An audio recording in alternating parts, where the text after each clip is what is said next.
We have come to Ottawa to ensure the government, both the sitting government and the opposition, understand that the First Nation Wild Salmon Alliance represents First Nations from across the province.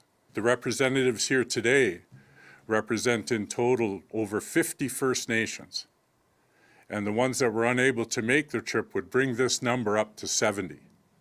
And so what we present to the government is clear, unquestionable, and transparent support for the further implementation by 2025 of removing fish farms from BC oceans.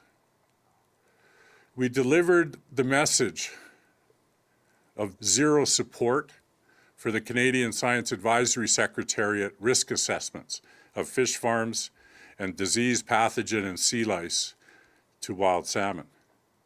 This process is so horribly flawed and industry-dominated that it could serve as a case study for a conflict of interest.